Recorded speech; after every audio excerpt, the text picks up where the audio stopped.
Assalamualaikum warahmatullahi wabarakatuh. Selamat pagi, Ibu Dr. Badani Rahayu.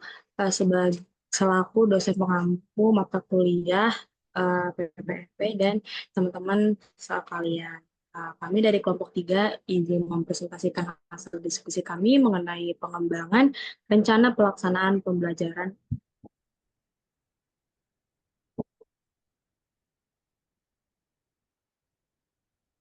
Adapun anggota kelompok kami ada Muhammad Hadian Lutfi, Dahlia, saya sendiri, Eka Paskah, Retno Rustulustari, dan Salsabila Permaswari.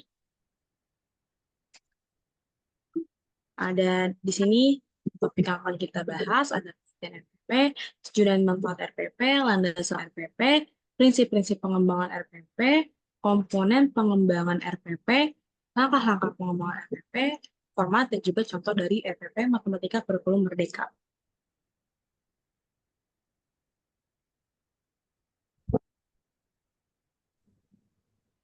Baik, yang pertama adalah pengertian dari RPP.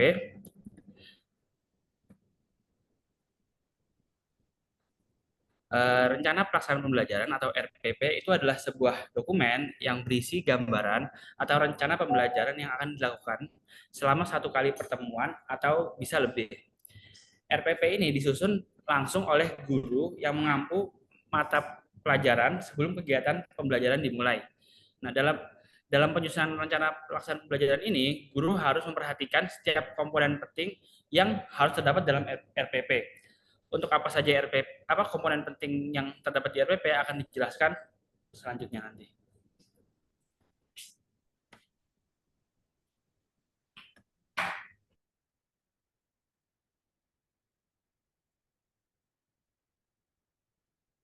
Selanjutnya ada tujuan dan manfaat RPP.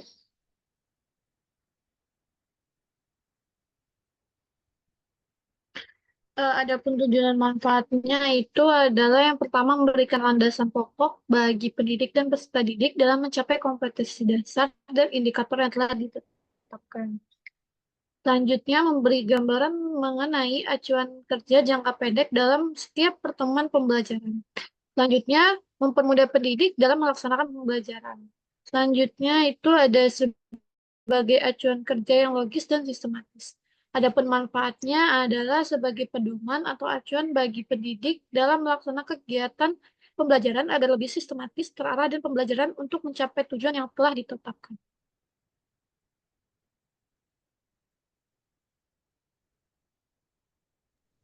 Selanjutnya adalah landasan pengembangan RPP. Landasan dari pengembangan RPP ini ada dua. Yang pertama itu ada dari PP nomor 19 tahun 2005 tentang SMP pada pasal 20. Yang berisi perencanaan proses pembelajaran itu meliputi silabus dan rencana pelaksanaan pembelajaran yang memuat sekurang-kurangnya tujuan pembelajaran, materi ajar, metode pengajaran, sumber belajar, dan penilaian hasil belajar. Lalu landasan yang kedua itu dari Permendiknas nomor 41 tahun 2007 tentang standar proses. Perencanaan proses pembelajaran meliputi silabus dan rencana dan RPP yang memuat identitas mata pelajaran, standar kompetensi, kompetensi dasar, indikator pencapaian kompetensi, tujuan pembelajaran, materi ajar, alokasi waktu, metode pembelajaran, kegiatan pembelajaran, penilaian hasil belajar, dan sumber belajar. RPP dijabarkan dari silabus untuk mengarahkan kegiatan belajar peserta didik dalam upaya mencapai KD. Setiap guru pada satuan pendidik berkewajiban menyusun RPP secara lengkap dan sistematis.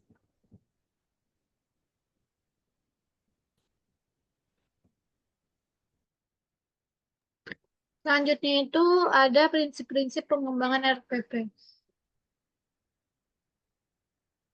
Yang pertama itu ada spesifik. RPP merupakan penjabaran dari silabus. Oleh karena itu, RPP harus menyentuh langsung pada pengalaman belajar peserta didik yang diorganisir melalui langkah-langkah yang nyata dan spesifik. Yang kedua itu ada operasional. RPP yang disusun harus mudah diukur dan dapat dilaksanakan. Oleh karena itu, dalam menetapkan setiap komponen harus memperhatikan kondisi dan ketersediaan bahan atau sumber belajar. Yang ketiga, sistematis dan relevan. Komponen-komponen RPP yang ditetapkan harus disusun secara sistematis, mulai dari menetapkan identitas pembelajaran sampai penilaian yang akan digunakan harus diuraikan secara berurutan. Yang keempat, ada berpusat pada potensi, perkembangan, kebutuhan, dan kepentingan peserta didik dan lingkungannya.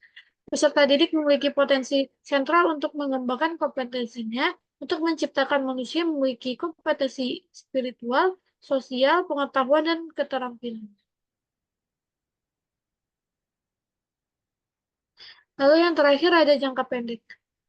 RPP digunakan hanya untuk satu pertemuan atau maksimal 3 kali pertemuan saja.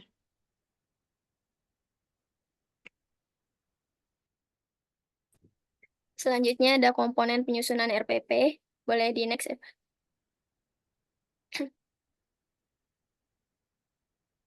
Jadi, berdasar Permendiknas nomor 41 tahun 2007 tentang standar proses untuk satuan pendidikan dasar dan menengah, RPP yang dibuat oleh guru harus memenuhi 11 komponen RPP, di mana 3 diantaranya itu komponen utama atau inti, dan prinsip-prinsip penyusunannya. RPP dijabarkan dari silabus untuk mengarahkan kegiatan belajar peserta didik dalam upaya mencapai kompetensi dasar. Boleh dilanjut. Setiap guru pada satuan pendidikan berkewajiban menyusun RPP secara lengkap dan sistematis agar pembelajaran berlangsung secara interaktif, inspiratif, menyenangkan, menantang, memotivasi peserta didik untuk berpartisipasi aktif, kreatif, mandiri sesuai dengan bakat, minat, dan perkembangan peserta didik serta psikologis peserta didik. RPP di sini disusun untuk setiap kompetensi dasar yang dapat dilaksanakan dalam 1 kali pertemuan atau lebih. Jadi guru merancang penggalan RPP untuk setiap pertemuan yang disesuaikan dengan penjadwalan di satuan pendidikan.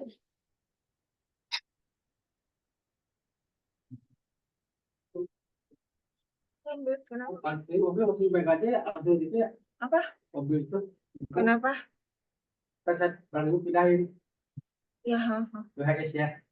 Oh, ini yang tadi ya, kopernya. Oke. Ya, ini ya, Pak. Selanjutnya ada 11 komponen RPP. Yang pertama, identitas sekolah. Jadi ini di atas ada nama satuan pendidikannya. Setelah itu identitas mata pelajaran. Ini meliputi pendidikannya, kelas, semester, mata pelajaran apa, atau tema mata pelajarannya, sama jumlah pertemuan. Yang kedua, standar kompetensi. Nah, standar kompetensi ini merupakan kualifikasi kemampuan minimal peserta didik yang menggambarkan penguasaan pengetahuan, sikap, dan keterampilan yang diharapkan dapat dicapai pada satu mata pelajaran. Ketiga, kompetensi dasar. Ini sejumlah kemampuan yang harus dikuasai peserta didik dalam mata pelajaran tertentu sebagai rujukan penyusunan indikator kompetensi dalam suatu pelajaran. Lalu keempat, ada indikator pencapaian kompetensi. Ini pengertiannya perilaku yang dapat diukur untuk menunjukkan ketercapaian kompetensi dasar tertentu yang menjadi acuan penilaian pada mata pelajaran. Ya, kelima ada tujuan pembelajaran. Tujuan pembelajaran ini menggambarkan proses dan hasil belajar yang diharapkan dapat dicapai nantinya oleh peserta didik sesuai dengan kompetensi dasar. Lalu keenam ada alokasi waktu. Ini ditentukan sesuai dengan keperluan untuk pencapaian kompetensi dasar yang tadi dan beban pelajar. Ketujuh, materi ajar. Materi ajar ini memuat fakta, konsep, prinsip, dan prosedur yang relevan, dan nantinya ditulis dalam bentuk butir-butir sesuai dengan rumusan indikator pencapaian kompetensi. 8 ada metode pembelajaran. Metode pembelajaran digunakan oleh guru untuk mewujudkan suasana belajar dan proses pembelajaran agar peserta didik mencapai kompetensi dasar atau seperangkat indikator yang telah ditetapkan. Nah, jadi pemilihan metode pembelajaran ini disesuaikan dengan situasi dan kondisi setiap peserta didik, serta karakteristik dari setiap indikator dan kompetensi yang hendak dicapai pada setiap mata pelajaran. Kalau ini yang ke-9, kegiatan pembelajaran. Terbagi menjadi 3, ada pendahuluan dulu. Pendahuluan itu kegiatan awal dalam pertemuan pembelajaran yang tujuannya untuk membangkitkan motivasi dan memfokuskan perhatian peserta didik terlebih dahulu untuk berpartisipasi aktif nantinya dalam proses pembelajaran ketika sudah berlangsung. Lalu kedua, kegiatan inti. Ini merupakan proses pembelajaran untuk mencapai kompetensi dasar. Kegiatan ini dilakukan secara sistematis dan sistemik, yaitu. Terus penutup. Penutup ini kegiatan pembelajaran yang terakhir, jadi yang dilakukannya kegiatan untuk mengakhiri aktivitas pembelajaran. Dapat berupa guru memberikan rangkuman atau kesimpulan dari yang sudah disampaikan, juga penilaian, umpan balik, sama tindak lanjut.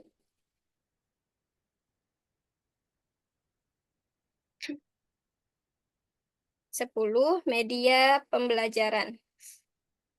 Media pembelajaran ini berupa alat bantu proses pembelajaran untuk menyampaikan materi pelajaran. Ada juga sumber belajar. Sumber belajar ini penentuan sumber belajar didasarkan pada standar kompetensi dan kompetensi dasar, serta materi ajar juga. Jadi kegiatan pembelajaran dan indikator pencapaian kompetensi. Dan komponen penyusunan RPP yang terakhir yaitu penilaian hasil belajar. Ini adalah prosedur dan instrumen penilaian proses dan hasil belajar yang disesuaikan dengan indikator pencapaian kompetensi dan mengacu pada standar penilaian.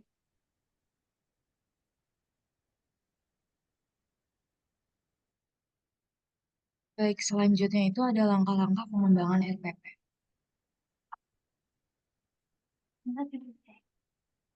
Nah, yang pertama untuk langkah-langkah pengembangan RPP, kita mengkaji dulu standar kompetisi lulusan atau SKL, standar kompetensi atau kompetensi inti sampai kompetisi dasar. Kalau misalkan di kurikulum Merdeka itu namanya CP, sekarang capaian pembelajaran, indikator, dan juga silabus. Kalau misalkan di kurikulum Merdeka namanya ATP, alur tujuan pembelajaran untuk mendalami capaian kompetensi serta mengidentifikasi peluang aktivitas pembelajarannya. Yang kedua, kita menentukan identitas yang meliputi kelompok belajar, bisa nama kelompok satuan pendidikan, baik dari PAUD, SD, SMP, SMA, maupun Diknas. Selanjutnya, ada tema atau subtema dapat mengacu pada silabus atau program tahunan, RKM, atau buku panduan pendidik. Terus selanjutnya ada derajat atau tingkatan. Jadi ini kalau di kurikulum Merdeka itu fase pembelajarannya sesuai dengan usia dan juga tingkatan kelas. Selanjutnya ada alokasi waktu, keseluruhan waktu yang diperlukan untuk mencapai kompetisi dasar atau capaian pembelajaran dan beban belajar. Yang ketiga itu menuliskan standar kompetensi atau kompetensi inti atau tahapan pencapaian perkembangan yang ada dalam silabus. Yang keempat, menuliskan kembali kompetisi dasar atau capaian pembelajaran yang ada di silabus. Yang kelima, menuliskan indikator yang sudah dirumuskan sebelumnya dalam silabus. Boleh di next. Yang keenam, kita merumuskan tujuan pembelajaran. Nah, untuk tujuan pembelajaran itu dirumuskan berdasarkan standar kompetensi, kompetensi dasar, ataupun capaian pembelajaran dan indikator yang akan dicapai dengan menggunakan kata-kata kerja operasional yang dapat diamati atau diukur. Nah, rumusan tujuan pembelajaran yang baik itu mengandung audience, behavior, condition, sama degree. Nah, audience itu siapa yang menjadi sasaran pembelajaran kita, contohnya peserta didik, lalu behavior, perilaku atau kemampuan, apa yang diharapkan dapat dilakukan peserta didik setelah proses pembelajaran yang meliputi aspek sikap, pengetahuan, dan juga keterampilan. Lalu ada kondisi, jadi kondisi itu persyaratan yang harus dipenuhi siswa untuk mencapai perilaku tersebut. Yang terakhir itu ada degree, tingkat keberhasilan, jadi kriteria minimal yang harus dicapai oleh siswa.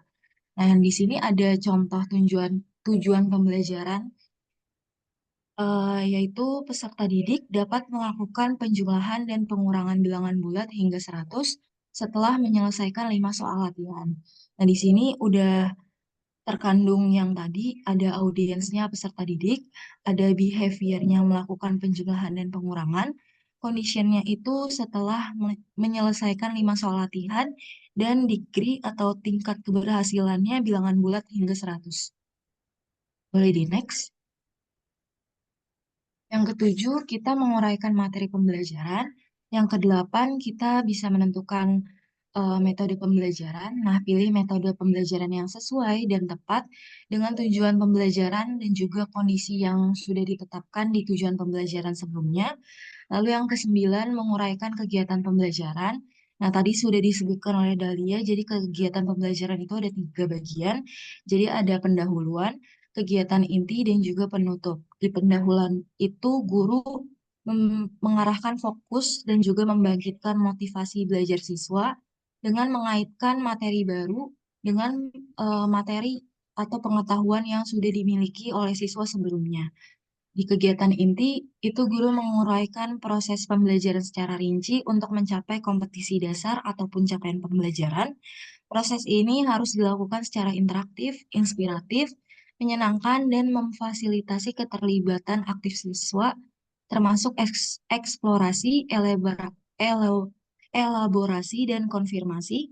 Dan yang terakhir itu ada penutup. Jadi penutup itu merupakan kegiatan akhir pembelajaran, dapat berupa meringkas pembelajaran tersebut, melakukan penilaian, memberikan feedback atau umpan balik, dan juga menentukan tindakan lanjut. Boleh di next.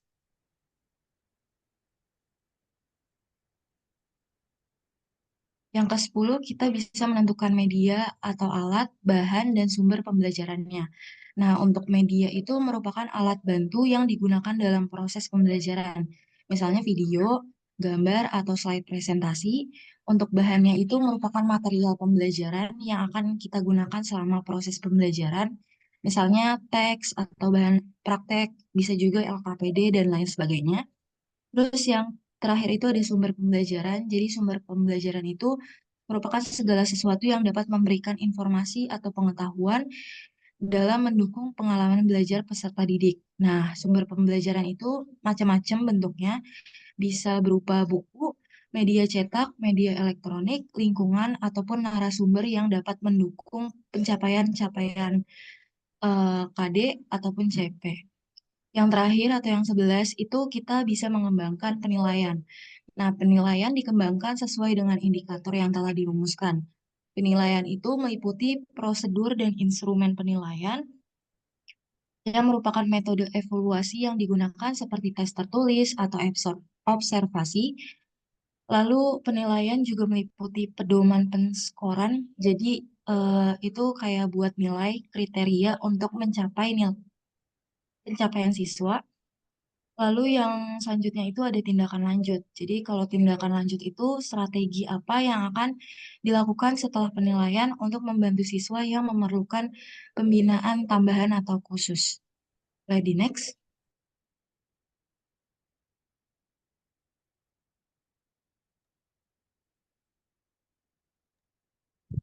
Lalu selanjutnya ada format dari RPP.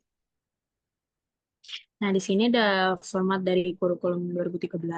Yang pertama itu ada mata pelajaran, kelas atau semesternya, pertemuan keberapa, ada alokasi waktu, standar kompetensi, lalu ada kompetensi dasar, indikator, lalu di sini ada poin per poin. Yang poin pertama itu ada 7 pembelajaran, materi ajar, metode pembelajaran, dan lalu langkah-langkah pembelajaran. Nah, di langkah-langkah pembelajaran ini ada pertemuan pertama, terus dibagi lagi dijabarkan lagi, ada kegiatan awal, inti, sampai dengan akhir, lalu pertemuan kedua, dan seterusnya. Lalu ada alat atau bahan atau sumber belajar yang akan digunakan. Lalu ada penilaiannya. Nah, di sini ada format dari RPP Kurikulum Merdeka. Nah, di sini dibagi menjadi 2. Yang pertama itu ada informasi umum. Di informasi umum ini ada nama penyusun dari RPP-nya, ada institusinya, lalu mata pelajaran apa, lalu ada di mata pelajaran ini di bab berapa dan akan membahas topik apa. Lalu ada jenjang sekolahnya, fase atau kelas kelas, lalu ada semester, ada alokasi waktu, tahun pelajaran, mode pembelajaran, dan juga metode pembelajarannya. Ada target peserta didik, karakteristik peserta didik, jumlah peserta didiknya, lalu ada profil pelajar Pancasila dan sarana dan prasarana. Nah, ini yang B ini ada komponen intinya.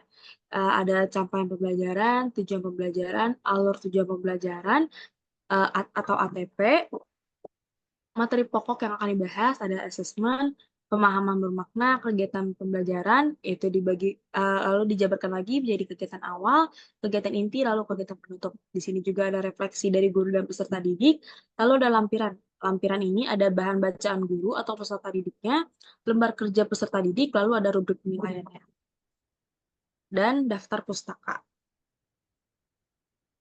Nah, di sini ada contoh RPP.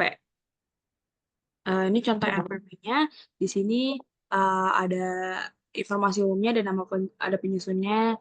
Ini institusinya ada dan mata pelajarannya itu di matematika. Babnya yang pertama bilangan cacah sampai 10.000. Nah, topik yang akan dibahas itu membaca dan menulis pecahan cacah sampai 10.000. Jenjangnya untuk sekolah dasar, fasenya 2B di kelas 4 semester 1 dan alokasi waktunya 5 jam pelajaran. Nah, tahun pelajaran itu ada 2022 sampai 2023. Mode pembelajarannya tatap muka. Metodenya itu ceramah, tanya jawab, diskusi, demonstrasi, dan penugasan. Nah, mode pembelajaran ini model cooperative integrate reading and composition. Targetnya itu peserta didik reguler atau tipikal. Karakteristiknya umum, tidak ada kesulitan dalam mencerna dan memahami materi ajar. Jumlah peserta didiknya, jumlah yang disarankan itu 20-30 peserta didik. Profil pelajar Pancasilanya benar kritis, yaitu memperoleh dan memproses informasi dan gagasan. Yang kedua, mandiri, bertanggung jawab atas proses dan hasil belajarnya. Sarana dan prasarana yang akan digunakan saat pembelajaran itu ada komputer, laptop, proyektor, jaringan internet. Yang kedua ada buku siswa dan buku guru. Lalu yang ketiga ada kertas karton, gunting, dan spidol warna. Nah, di sini ada komponen intinya. Yang pertama ada capaian pembelajaran. Ya, seperti ini.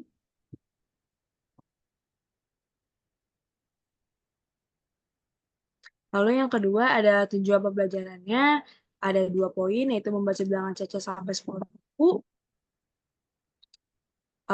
Tidak hanya membaca, di sini juga menulis bilangan cacah sampai 10.000. Yang ketiga ada alur tujuan pembelajarannya, yaitu peserta didik mampu membaca bilangan cacah sampai 10.000, peserta didik mampu menulis bilangan cacah sampai 10.000. Kedouble. Enggak deh. Yang keempat, materi pokok, yaitu membaca bilangan dan menulis bilangan cacah sampai dengan 10.000.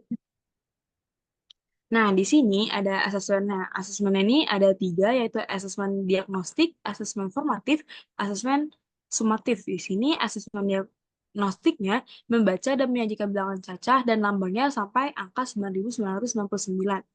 Membandingkan dan mengurutkan bilangan-bilangan dari bilangan terkecil hingga ke bilangan terbesar atau sebaliknya sampai 9.999.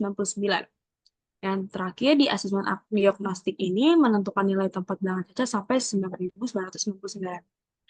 Lalu asesmen formatifnya itu adalah latihan soal. Asesmen sumatifnya itu soal evaluasi dalam materi.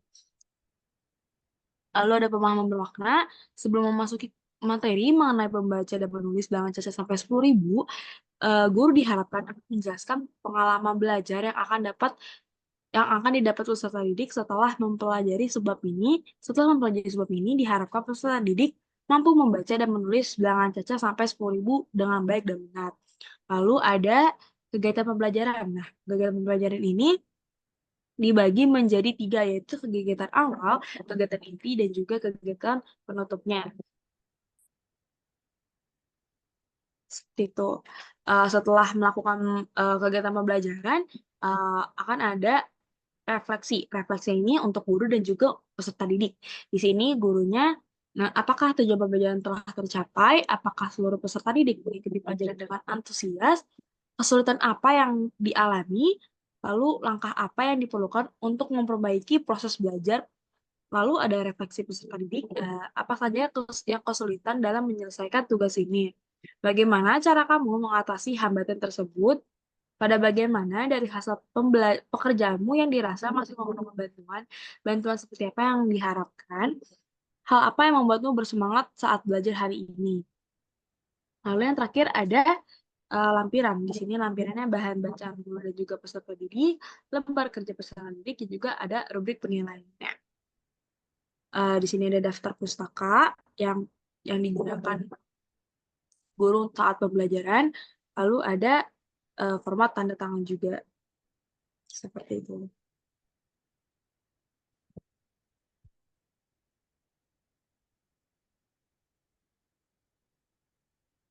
Oke, sekian dari presentasi kami. Mungkin dari Ibu Yayu ada tambahan?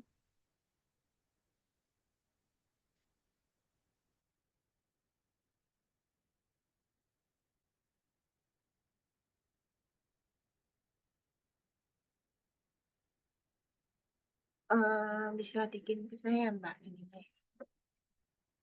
Saya bisa lihat deh. Kirim ke saya aja, Mbak. Halo, di WA aja.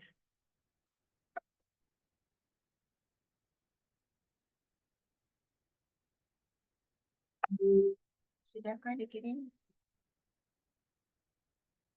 Sudah. Ke Nadia. Nadia udah kirim ke Nadia. Kenapa, Ibu?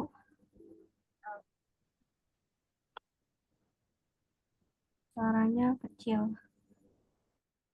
Tolong dikirim, Mbak. Bentar, Mbak. Itunya PPT yang tadi sudah dibikin. Mau dikirim ya. Ya, baik, Ibu.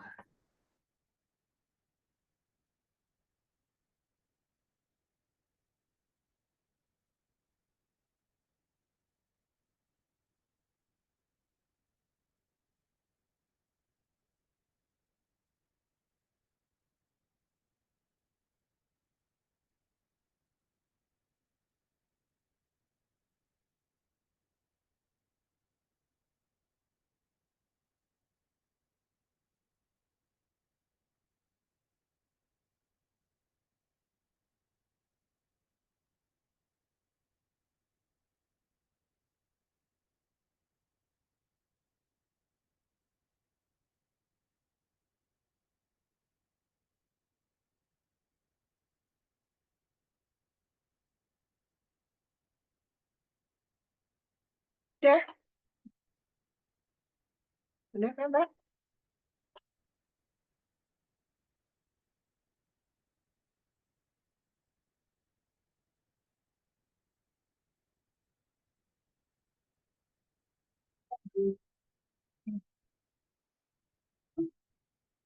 Siap ya.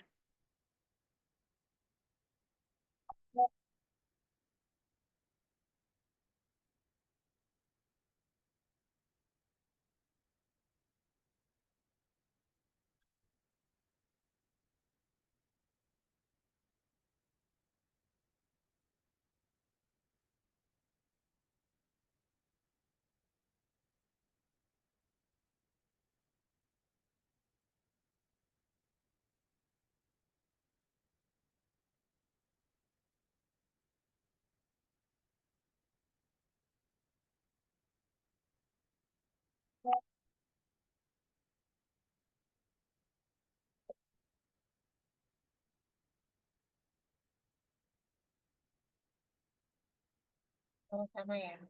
Ini sebentar dulu ya. Yang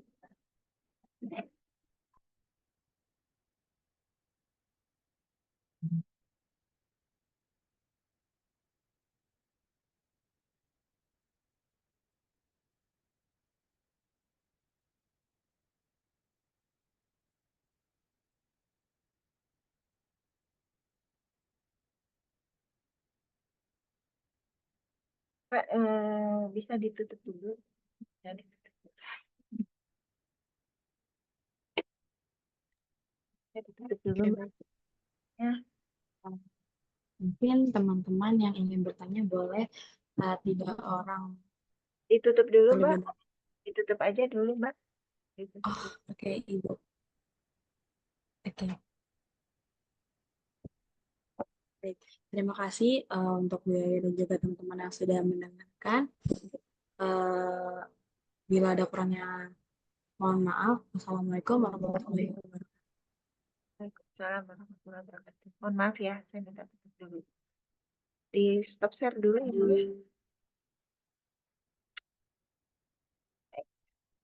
Saya balik ke ini dulu biar nanti kita tahu kerjanya seperti apa karena kemarin kan kita sudah di-cut ya. Karena ada kegiatan prodi yang ambil jam saya kan. Karena kan memang apa namanya apa namanya bersesuaian gitu ya. Oke, kita lihat dulu. Kemarin kan kurikulum katakanlah Cambridge sudah dijelaskan, terus bagaimana mengembangkan soal Cambridge juga sudah dijelaskan. Nanti tolong ini penting dulu, sebenarnya kan ini presentasi ya. Presentasi mengenai kurikulum Merdeka Belajar, standar isi dan penilaian dan sebagainya. Kemudian yang berikutnya ini kan kalian menjelaskan mengenai penyusunan RPP, tadi sudah dijelaskan. Kemudian sebenarnya di pertemuan yang ketiga kemarin udah harus project listening. Jadi kita mulai mengerjakan project listening. RPS-nya sudah dijelaskan oleh kalian. Jadi nanti tugas selanjutnya kalian bikin yaitu yang pertama yaitu adalah bikin RPP gitu ya, menyusunan RPP perangkat pembelajaran dan penilaiannya gitu ya. Nanti kalau bisa nanti ditambahkan lagi dengan pengembangan materi pengembangan bahan ajar media kan besok udah minggu ke-6 ya. Jadi pengembangan media bahan ajar, media, kemudian penulisan HKPD berbasis hot gitu ya. Ulang lagi ya, kalau sekarang kan RTS, berarti sekarang kan pertemuan kelima, berarti pertemuan ke-6 sekalian sudah mengembangkan RPP ya.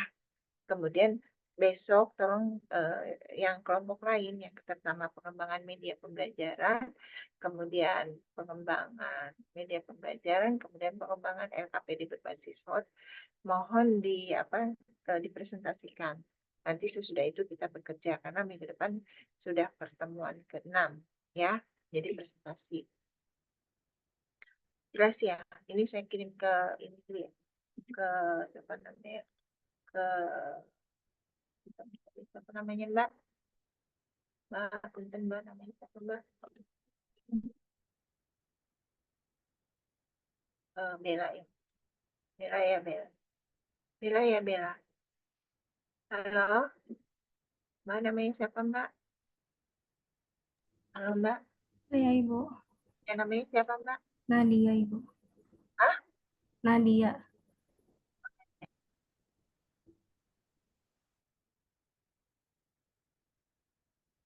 oh Nadia PMDSU.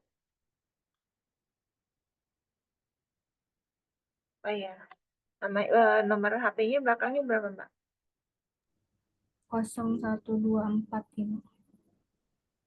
Oh,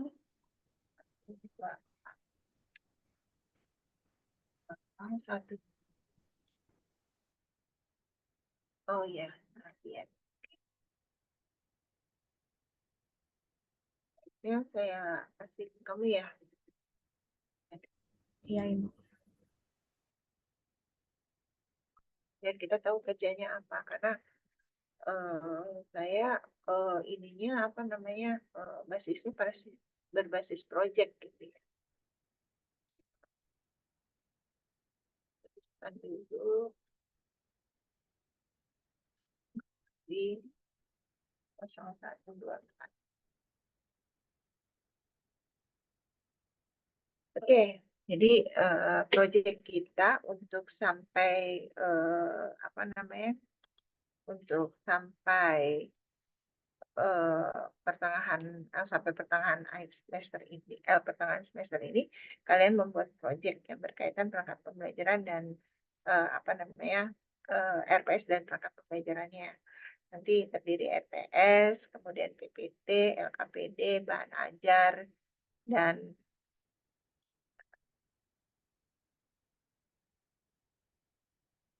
ya, oke ya. Saya masuk ke PPT kamu. Ya, Ibu, maaf mau tanya, itu tadi buat proyeknya individu atau kelompok Ibu bikinnya? Saya sih inginnya ya, karena kan ini kompetensinya kompetensi per siswa ya.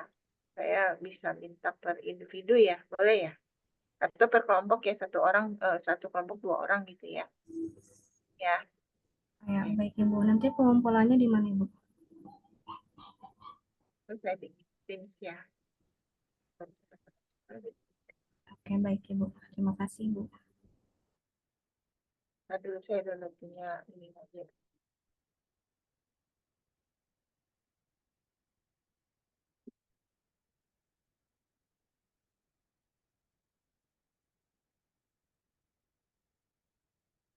Oke, kita lihat di sini, yang kata kelompoknya ada 4.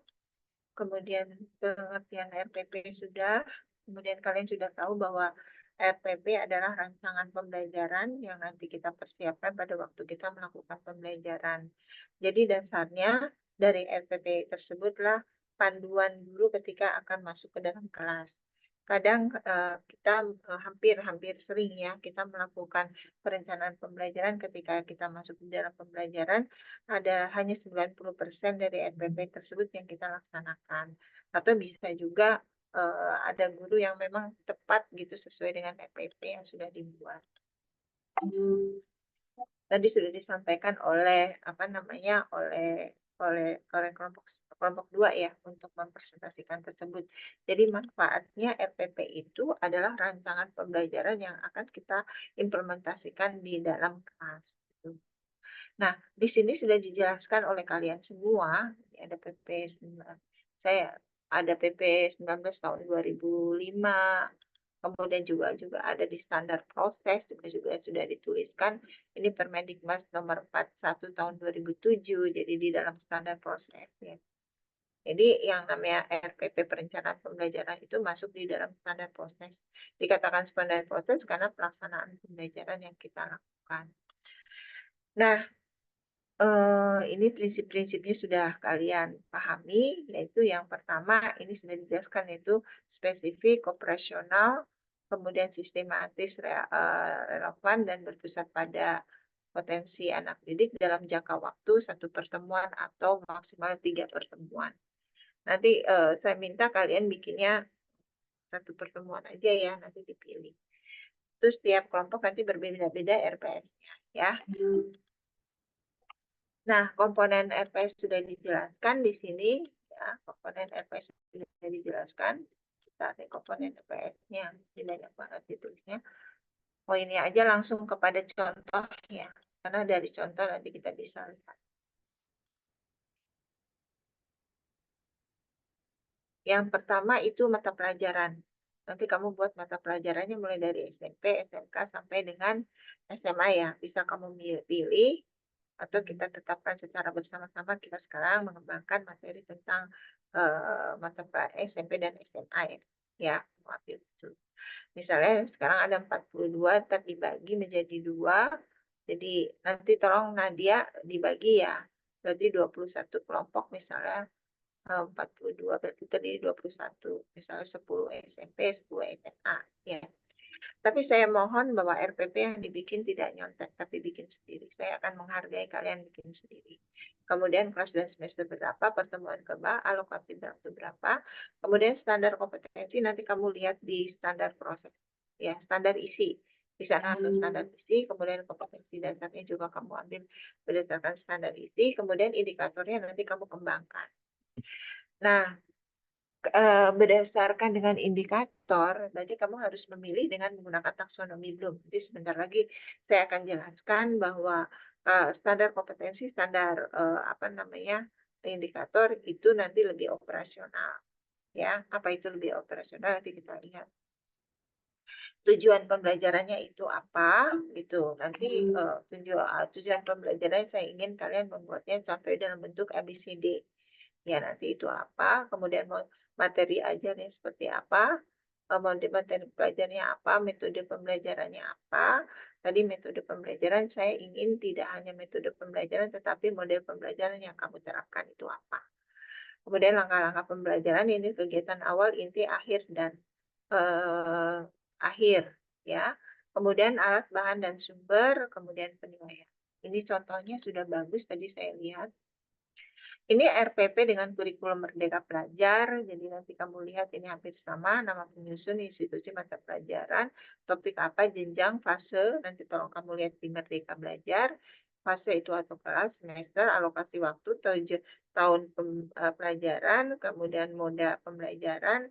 Misalnya kalau ada yang menggunakan hybrid gitu atau juga dengan blended gitu ya, metode pembelajaran, target peserta didik, kemudian karakteristik peserta didik, jumlah peserta didik, profil pelajar Pancasila, kamu sudah nanti profil pelajar Pancasila kamu lihat bahwa diantaranya misalnya disiplin, berpikir kritis, kerja mandiri, ya, kemudian sarana prasarana yang seperti apa. Kita lihat ini.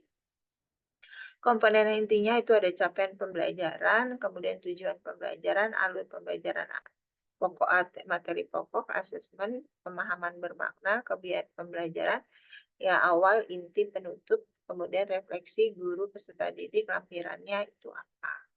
Sekarang kita lihat saja. Nah ini ada yang menyatakan namanya modul ajar atau perencanaan pembelajaran.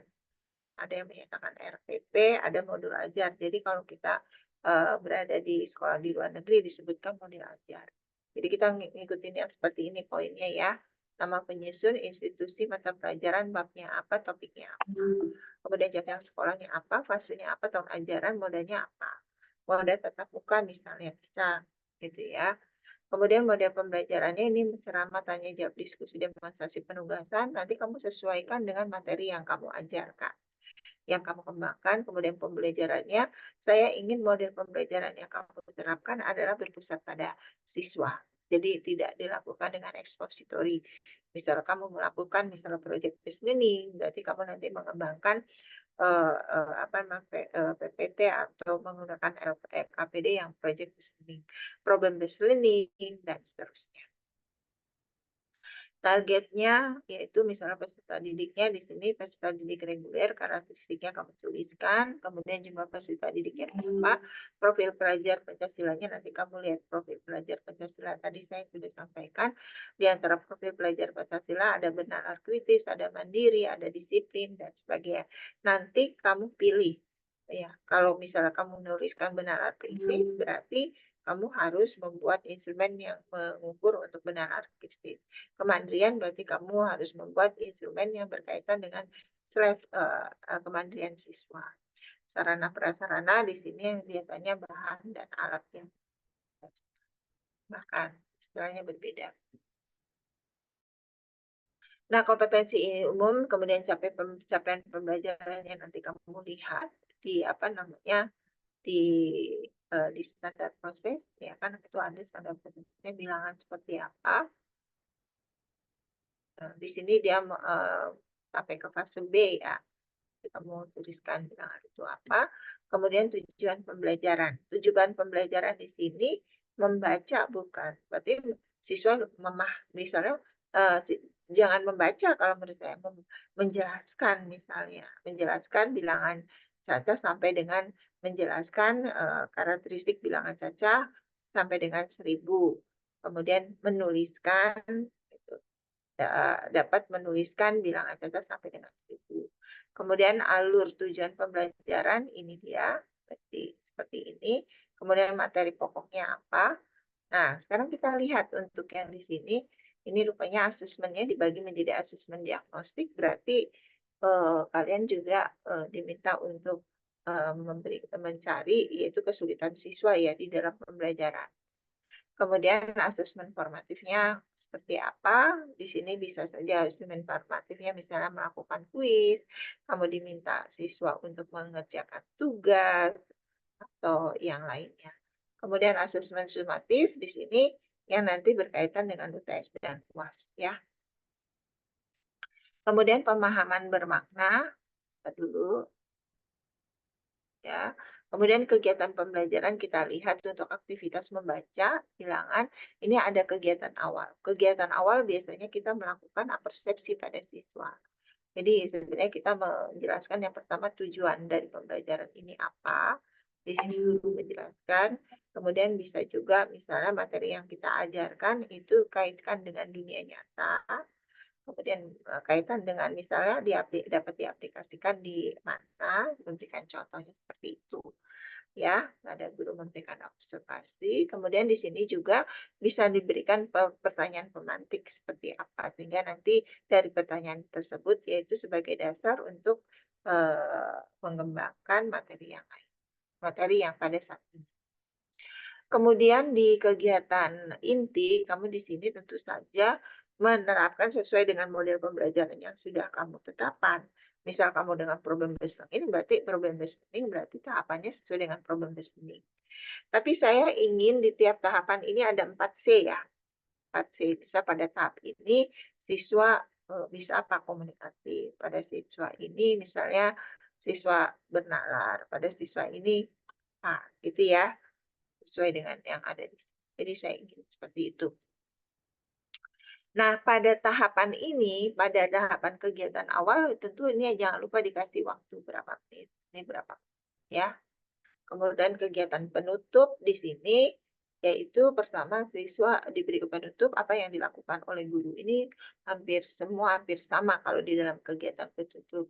Berarti siswa memandu peserta didik menyimpulkan materi pelajaran. Guru memberikan penguatan. Ini hampir sama, melakukan penilaian hasil belajar.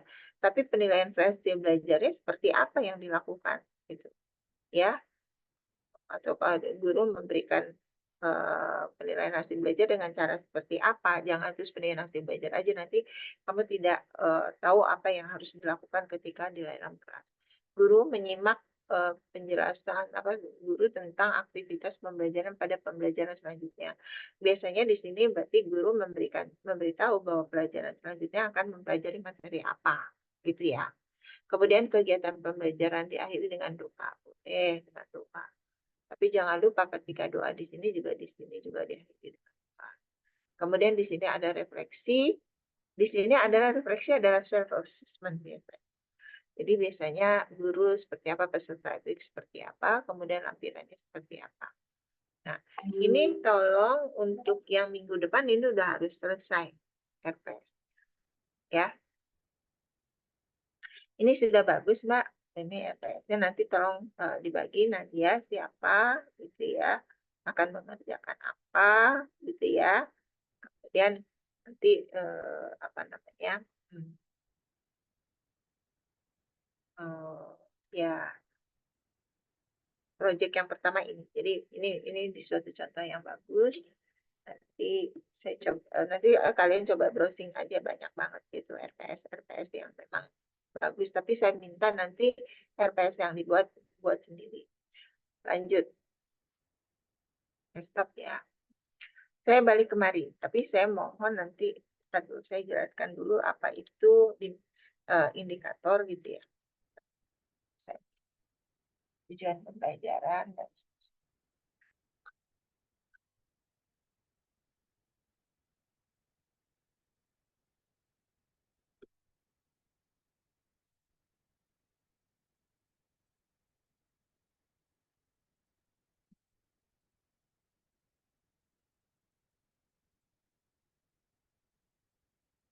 banyak formatnya yang sudah dikembangkan gitu, banyak format yang dikembangkan.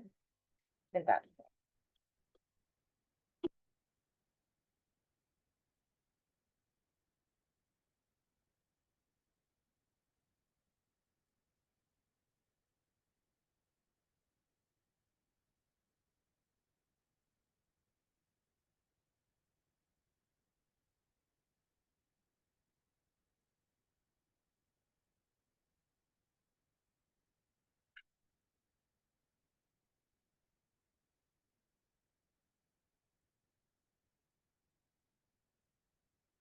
Ya.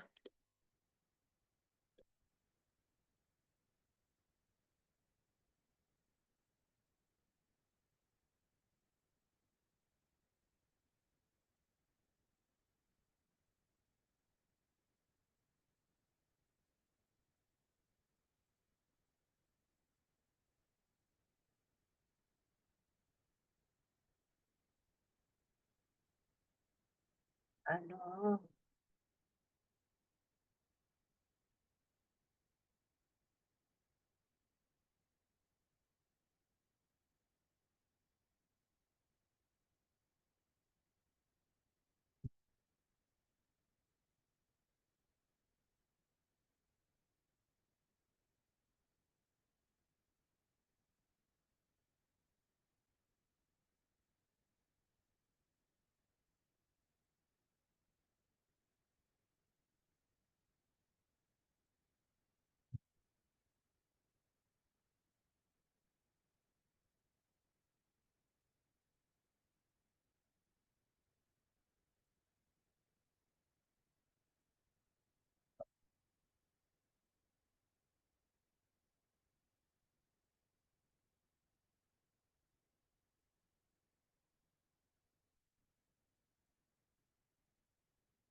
Saya menjelaskan dulu mengenai taksonomi Bloom ya. Bentar ya. Jadi pada waktu kita menuliskan tujuan pembelajaran dan pada waktu kita menuliskan di apa nanti di indikator, kita menggunakan kata kerja operasional. Kata kerja operasional kita mengukur yaitu dengan taksonomi Bloom. Kalau kita misalnya menggunakan yang ranah sekarang dengan menggunakan Anderson, memang nanti terbagi ya menjadi dua, tapi pada dasarnya hampir sama. Yang C1 itu kemampuan untuk mengingat materi yang sebelumnya dipelajari menyangkut fakta yang spesifik sampai teori yang kompleks. Hanya membutuhkan pengingatan informasi yang sesuai.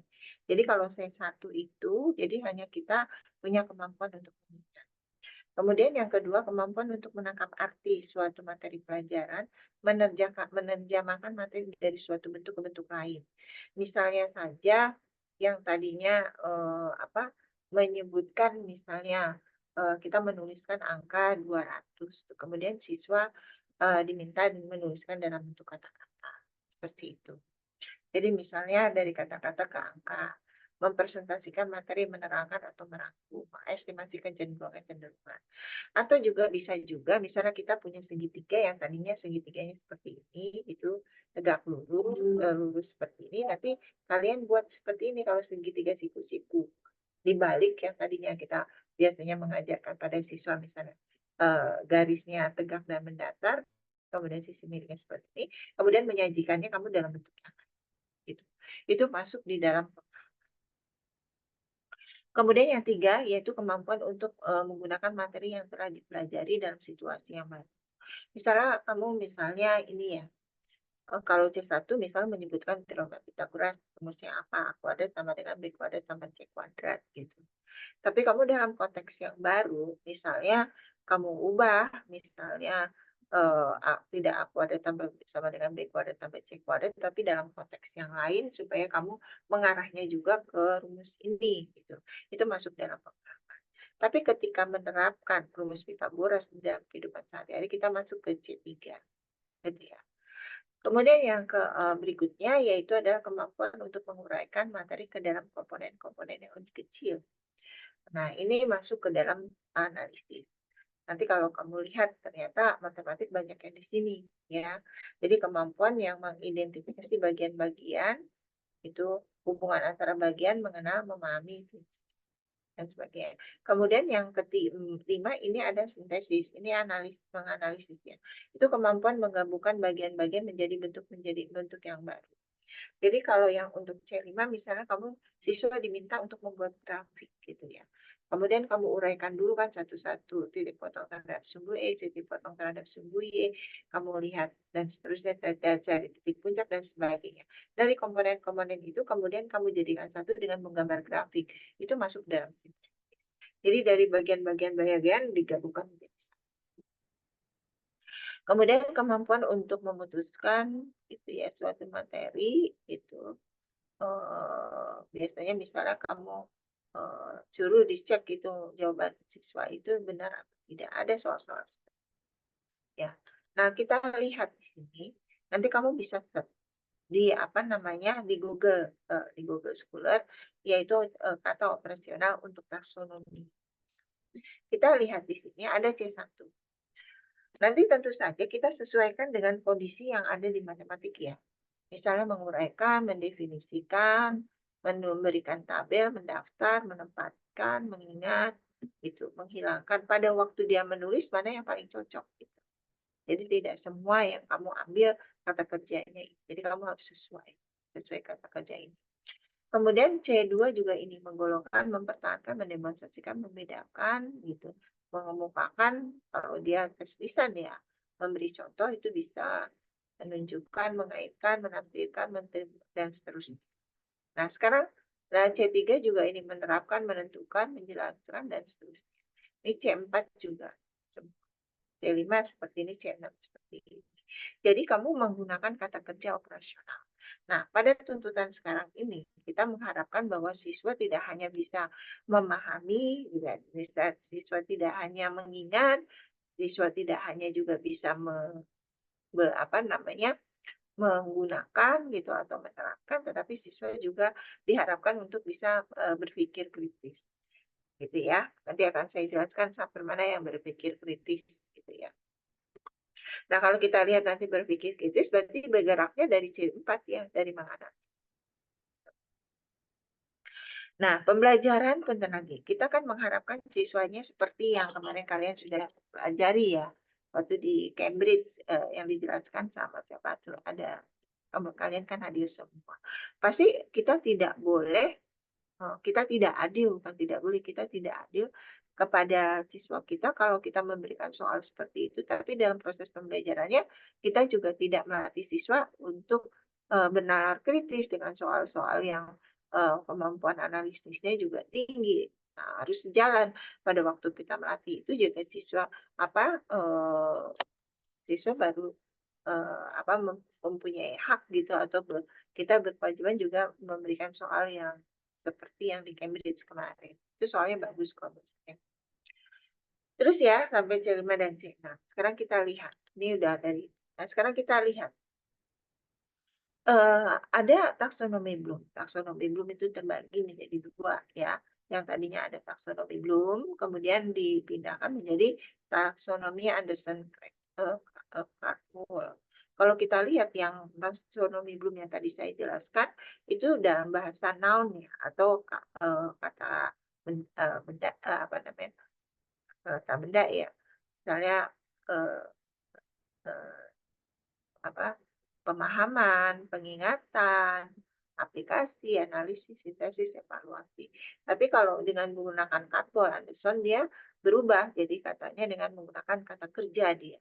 Remember, itu mengingat, memahami, mengaplikasikan, menganalisis. Nah, kalau kita lihat di sini, sintesis itu sudah pindah dia ke grade. Kemudian evaluasi ada di bawah, di atas analisis. Gitu ya. Nah, sekarang kita lihat lagi. Untuk taksonomi Bloom revisi, ini kita lihat dulu. Di sini ada mengingat, memahami, mengaplikasikan. Berarti yang di sini bagian memahami dan mengingat ini lower. Jadi lower order thinking, jadi tingkat paling rendah. Nah, untuk yang paling tengah, ya, yang di tengah itu mengingat.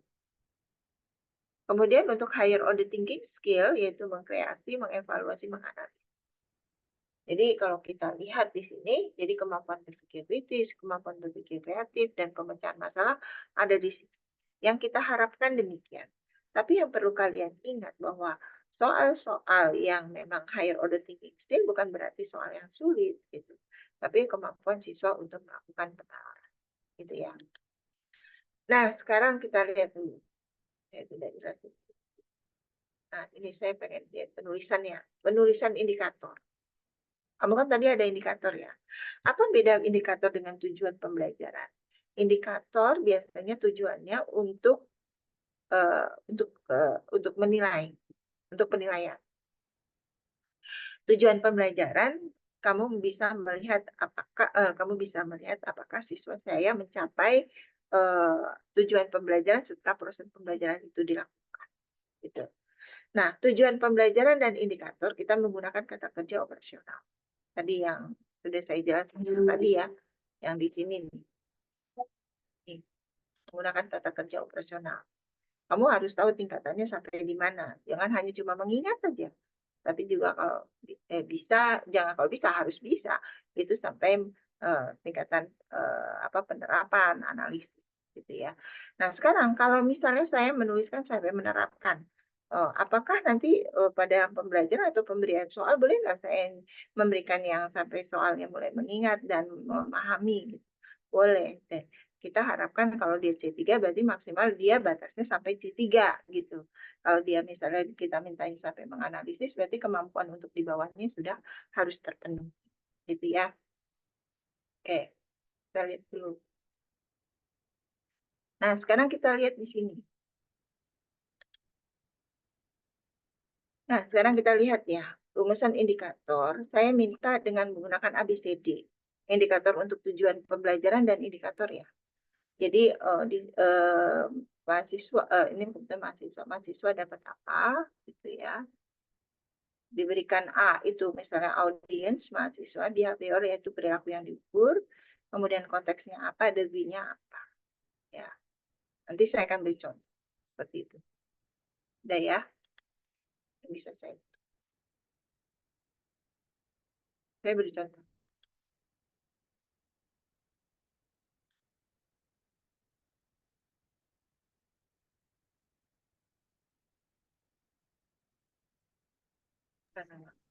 Ibu maaf mau tanya, berarti buat deadline pengumpulan proyeknya di akhir atau kapan Ibu dikumpulin semua? Saya inginnya tidak terakhir gitu. Karena kalau terakhir nanti bentuknya mau saya lihat progres tiap minggu. Jadi minggu depan progresnya udah harus selesai RPS. Nanti pengumpulannya terakhir, nanti progres dari RPS nanti dinilai, kita presentasi dinilai ternyata harus diperbaiki gitu kalian. Harus diperbaiki sampai dapat yang sebaik mungkin ya. Jadi minggu depan tetap presentasi, RPS-nya nanti saya minta siapa yang presentasi gitu. Kita lihat sama-sama ya. Ya, berarti minggu depan deadline untuk proyek RPP gitu ya, Bu? Nah, proyek RPP presentasi. Tapi harus dalam proses, dalam perbaikan terus ya. Oh ya, baik Ibu. Lanjut, saya jelasin.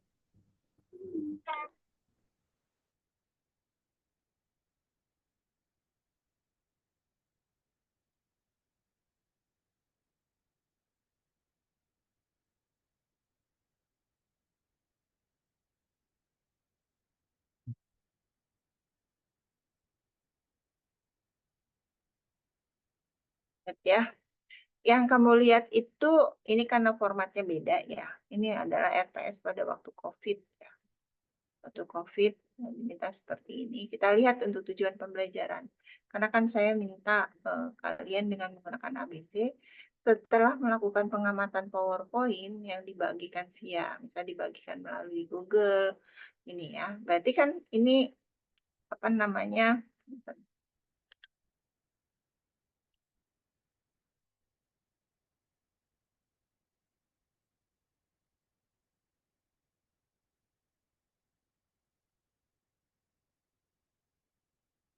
Konteksnya ya. Konteksnya. Iya, itu konteksnya ya tadi ya.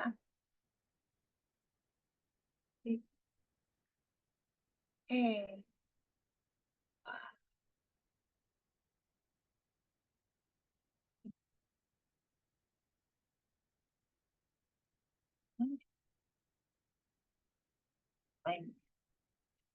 setelah melakukan pengamatan PowerPoint gitu ya, yang udah dibagikan via Google Drive atau Google Classroom peserta didik diharapkan, jadi ini ada audiensnya, diharapkan dapat mengidentifikasi operasi himpunan dengan cermat. Ini degree-nya, audiensnya ada, kondisinya ada. Ya. subjeknya ada ya. Perilaku yang diukur ada kan? Perilaku yang diukur tadi ada kan? Perilaku yang diukur yaitu mengidentifikasi operasi himpunan dengan cermat. Degree-nya itu tadi sudah saya jelaskan, yaitu kaitannya dengan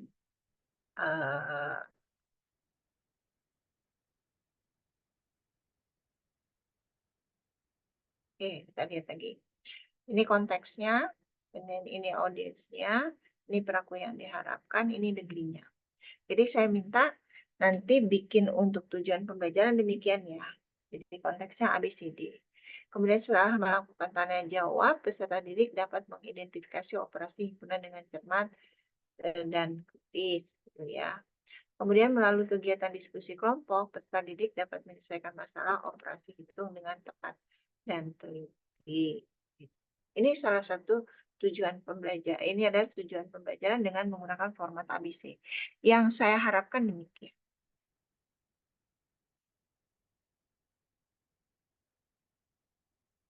Nah, punten dulu, punten. Itu ya, kamu tolong itu kamu bikin. Nah, perangkat pembelajarannya nanti minggu depannya. Karena kamu besok menjelaskan berkaitan dengan apa nih media ya, LKPD, gitu ya.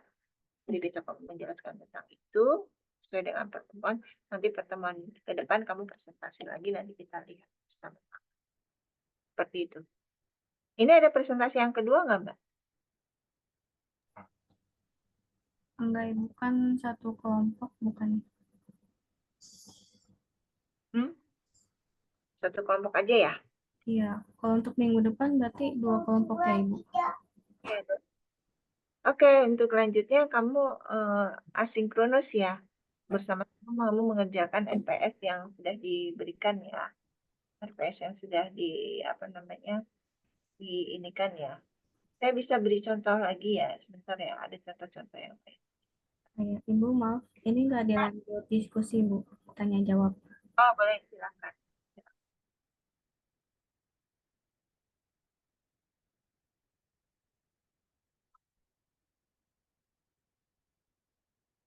Silakan, ada pertanyaan nggak, Mbak?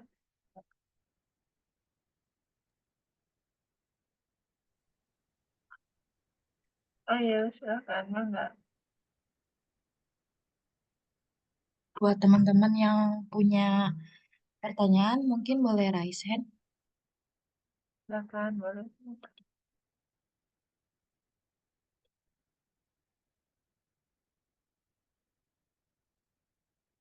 Jadi mata kuliah saya itu lebih banyak proyek ya. Ada kamu kerja. Oke, silakan tanya, Mbak. Bentar. Itu tadi contoh yang sudah diberikan ya sama saya. Jadi nanti tujuan pembelajaran kamu juga bikinnya ABCD ya. Tujuan pembelajaran ABCD. Oke. Baik, Ibu. Ini kan satu lagi ya contoh RPP yang lainnya yang saya sampaikan bahwa saya minta juga di bagian di bagian-bagian di inti pembelajaran nanti tambahkan gitu.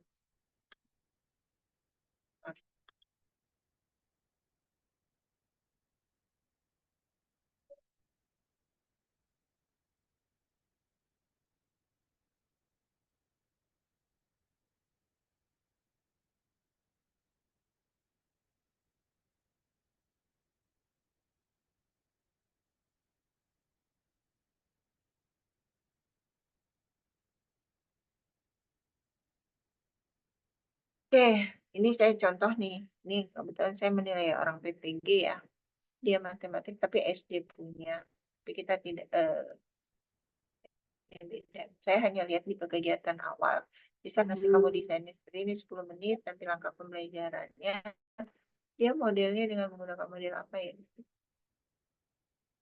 Problem based learning nih. Dengan model-model pembelajaran model based learning. Ini nggak lengkap. Yang lengkap yang tadi kamu bagus tuh, yang dari PPT kamu tuh bagus. Tapi kalau kamu di sini mau meningkatkan sesuatu, misalnya ini terlalu detail kalau menurut saya. Misal kamu pakai C4, pada bagian mana C4-nya? Misalnya komunikasi, kamu pada waktu melakukan kerja kelompok, siswa diminta untuk menyelesaikan soal, berarti kan situ ada komunikasi. Ya, tambahkan ininya ya, kolaborasi, ya. Tolong ditambahkan di bagian-bagian tahapan mana yang mengukur tentang kemandirian belajar, kemandirian tidak, tapi biasanya coba kamu lihat di empat. Yang empat itu apa sih? Coba lihat. Empat sih, bukan C, bukan empat.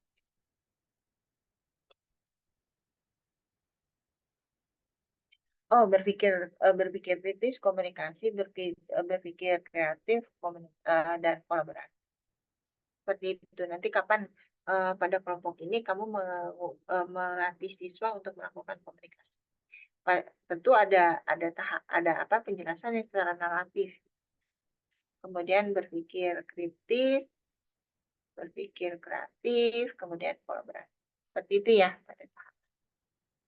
Ada pertanyaan, monggo? Silakan.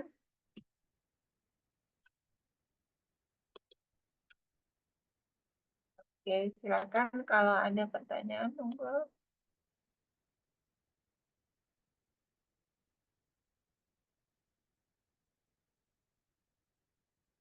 Oh, silakan Jeneta. Jeneta, mangga silakan. Baik Ibu, saya mau nanya untuk kelompok. Ya. Menurut kelompok, bagaimana jika tujuan dalam RPP tidak tercapai dalam pembelajaran? Terima kasih. Jadi pada waktu kamu misalnya ini berapa menit pelajaran gitu ya, misalnya cuma 2 jam pelajaran, jadi kamu harus sudah bisa memprediksi nantinya apakah tujuan pembelajaran itu tercapai atau tidak ya. Jadi tujuan pembelajaran itu nanti tadi udah saya sampaikan bedanya indikator dan tujuan pembelajaran. Kalau indikator berkaitan dengan penilaian, kalau tujuan pembelajaran apakah pembelajaran yang sudah kita lakukan itu mencapai tujuan pembelajaran atau tidak. Bagaimana kalau misal tujuan pembelajaran itu tidak tercapai gitu. Ya, misalnya materinya sudah saya jelaskan gitu. Tapi siswa itu dapat menjelaskan nggak? Siswa itu dapat misalnya menerapkan nggak gitu. Ya kan katakanlah kalau mahasiswa saya belum bisa gitu kan. Berarti otomatis kamu sebagai seorang guru kan tadi dalam proses pembelajaran tentu di RPP-nya itu sudah kamu bisa lihat di situ apa namanya ada langkah-langkah yang kamu lakukan. Contohnya ya, misalnya saya menggunakan STAD gitu ya.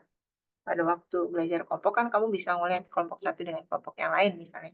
Di mana nanti guru berkeliling melihat progres dari masing-masing kelompok, guru memfasilitasi apa ke masing-masing kelompok gitu ya.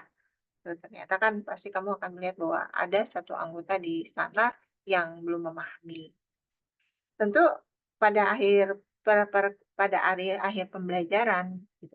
Bukan pada tahapan terakhir di dalam STAD, kamu misalnya memberikan penilaian. Kan ada ya di bagian penutup memberikan penilaian dengan memberikan satu soal di mana siswa diminta mengerjakan sendiri. Terserah pada waktu penutup itu kamu akhirnya bisa melihat ada siswa yang memahami, ada siswa yang tidak memahami. Nah, langkah selanjutnya dalam progres dalam FPP selanjutnya ya tentu misalnya kamu mengulangi pelajaran yang lalu pada siswa. Atau bisa juga nanti kamu ini dalam penerapannya ya, bisa memanggil siswa gitu untuk belajar kembali yaitu bersama temannya untuk bisa memahami soal materi tersebut. Seperti itu Mbak, gitu. Tapi biasanya kalau di RPP hanya sampai perencanaan aja sampai penilaian. Tidak sampai menyatakan tujuan pembelajaran saya mencapai atau tidak. Tercapai atau tidaknya dalam suatu tujuan pembelajaran saya itu kalau saya sudah melakukan penilaian. Jadi misalnya kamu sudah melakukan materi 1, 2, kemudian kamu bikin ulangan ya Mbak, baru tahu nih, oh rupanya mahasiswa saya ini belum memahami tentang materi. Berarti kamu lakukan remedial dalam penerapan. Seperti itu, Jeneta. Baik Ibu, terima kasih. Karisa, enggak. Halo. Silakan.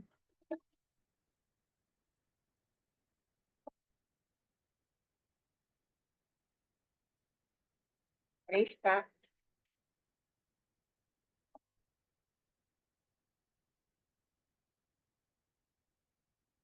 Oke, Sandi, San, katanya apa San? Silakan San. Baik Ibu, sebelumnya terima kasih kesempatannya. Jadi saya mau tanya bagaimana cara kita menentukan metode pembelajaran pada RPP agar lebih bervariasi tetapi tetap efektif pada suatu materi tersebut Ibu.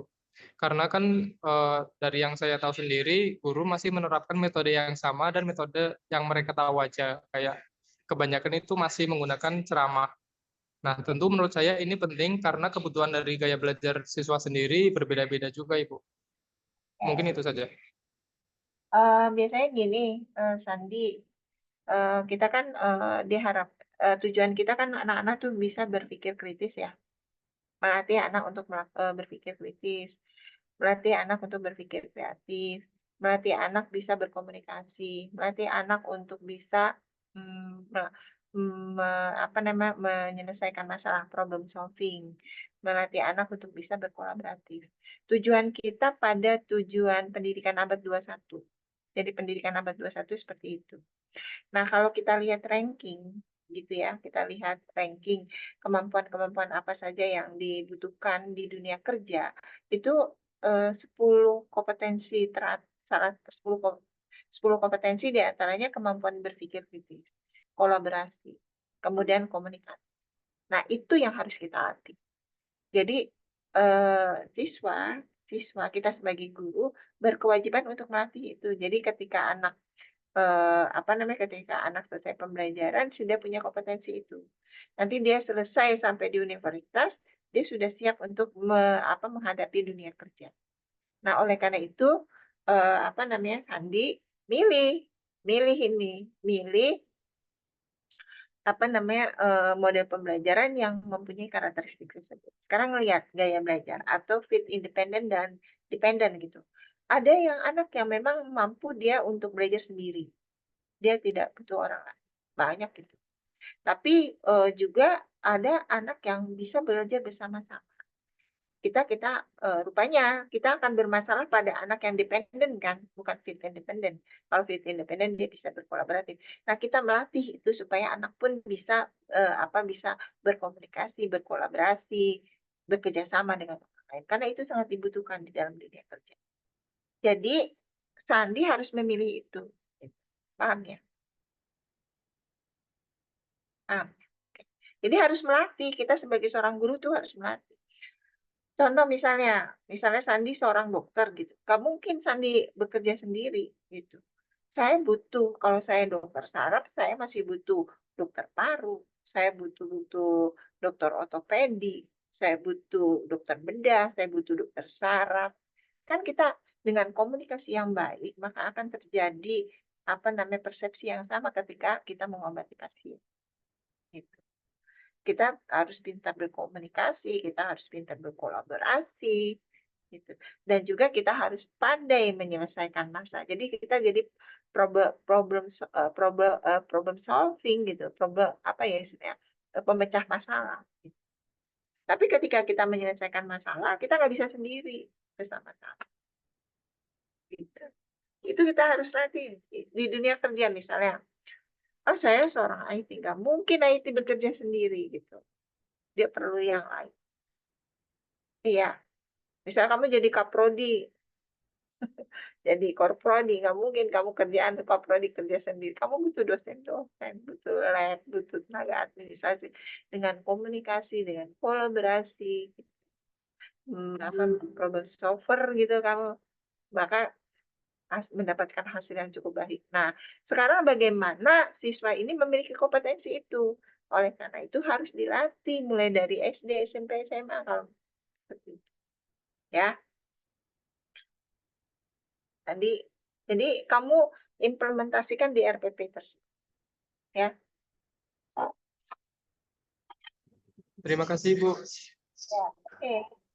Lanjut, Haikal.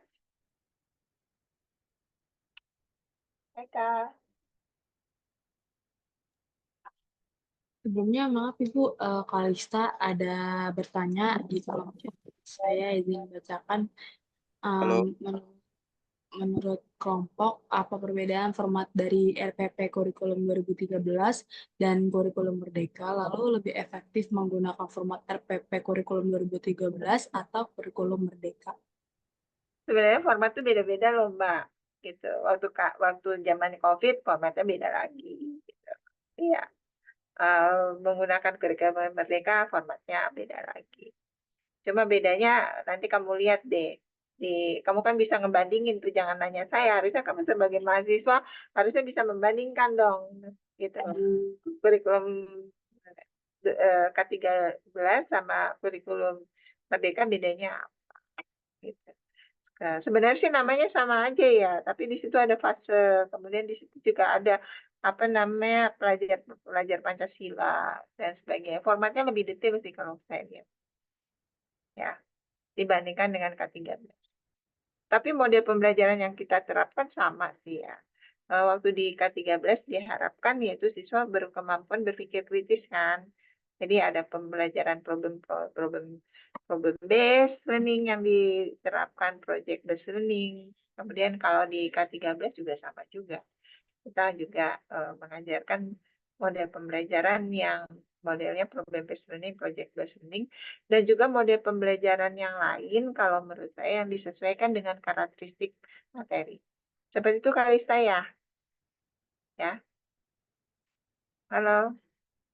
Kamu ada di sini nggak?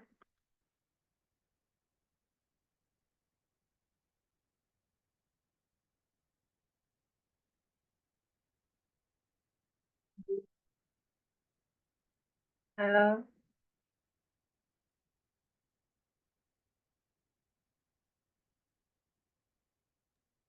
Ada Halo. Ibu, Ya. listanya dia membalas lewat chat. Oh, iya. Ya deh. Ya Ibu, Haikal izin bertanya, apakah suara Haikal terdengar? Oh ya, boleh. Silakan. Pokoknya format yang kurikulum 2013 itu lebih detail. Dan kita minta kamu sandingkan aja ya. Di antaranya itu ada moda gitu ya. Modanya itu bisa saja kan pembelajaran yang dilakukan ada yang menggunakan hybrid gitu. Ada yang menggunakan blended learning misalnya saja. Ada misalnya kayak kamu saja nih melakukan blended learning kan. Kadang-kadang luring, kadang-kadang daring gitu ya. Seperti itu. Kemudian namanya aja bahan alat apa diganti jadi sarana prasarana. Pada dasarnya sama saja. Tapi pembelajaran inti seperti pembuka pendahuluan, inti dan penutup itu sama, ya. Kemudian untuk penilaian juga. Nah, penilaian itu untuk kurikulum 2013 dan juga untuk penilaian yang kurikulum Merdeka kita juga sama dengan menggunakan penilaian otentik, ya. Lanjut, siapa nih? Aura. Ya, Ibu, terima kasih. Saya izin bertanya, bagaimana cara mengevaluasi efektivitas RPP setelah diimplementasikan dalam pembelajaran, Bu? Terima kasih, Bu. Melihat efektivitas pembelajaran ya. Biasanya yang pertama, guru merefleksikan diri terhadap pelaksanaan pembelajaran yang sudah dilakukan. Kamu lihat apa yang kamu mau terapkan dengan RPP yang sudah ada. Itu yang refleksi diri yang dilakukan. Oh ya, pada bagian ini saya belum memperbaiki, belum saya laksanakan. Oh, pada bagian ini bukannya di dalam pembelajaran gitu. Siswa saya sulit mengerjakan ini dan sebagainya. Jadi untuk melihat RPP itu efektif atau tidak, gitu ya tentunya saja. Yang langkah pertama, guru tersebut merefleksi diri terhadap pembelajaran yang dilakukan bandingkan dengan RPP yang sudah ada. Yang kedua, efektif atau tidak di dalam pembelajaran memang bisa digunakan, bisa menggunakan kolaboratif yang lainnya seperti kalau dalam melakukan penelitian tindakan kelas ada observer di mana observer tersebut akan memperhatikan pembelajaran yang dilakukan oleh guru. Sehingga nanti observer itu tersebut akan memberikan masukan. Kalau misalnya gini, kalau saya mengajar terus ada orang lain biasanya tidak optimal ya, tidak mengeluarkan energi semaksimal mungkin pada waktu pembelajaran. Nah, langkah pertama supaya misalnya dia bisa pembelajaran seperti biasa yang dia lakukan gitu, itu bisa divideokan. Sehingga nanti dari video itu nanti teman yang lain bisa memberikan masukan terhadap pembelajaran yang kita. Seperti itu Aura. Halo. Iya, baik Ibu. Makasih banyak Ibu atas jawabannya. Kita masuk ke perencanaannya, bukan masuk ke implementasi. Nanti di implementasi kamu masuknya di PKN ya. Oh iya, baik Ibu. Terima kasih lagi Ibu.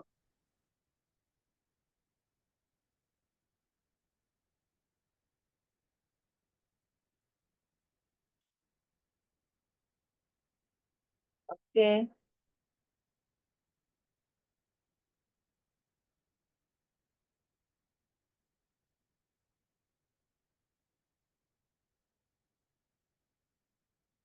Udah. Haikal. Oke, Haikal. izin bertanya Ibu. Ya, silakan Haikal. Terkadang kan rencana itu nggak sesuai dengan yang diharapkan ya Bu. Sama mungkin dalam rencana RPP ini gitu.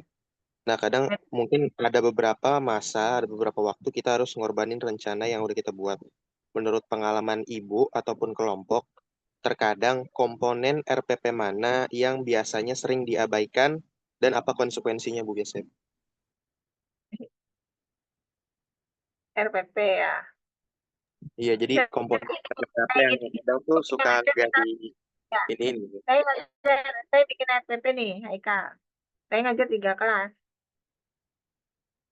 Ngajar 3 kelas. Ketika saya mengimplementasikan di kelas yang pertama, saya terus, oh, rupanya saya masih kurang ini ya. Rupanya ketika saya mengajari ini, rupanya begini ya, dan sebagainya. Kan pertama hasil pembelajaran kan guru merefleksi ya terhadap pembelajaran yang dilakukan dibandingkan dengan RPP. Kemudian kalau mau ngajar di kelas berikutnya, ya monggo diperbaiki RPP untuk bisa diterapkan di kelas berikutnya. Seperti itu, Haikal. Tapi kalau saya mengulang lagi di kelas itu kan nggak mungkin, karena itu pembelajaran sudah kita lakukan. Gitu, Haikal. Halo. Oh, oke. Terima kasih.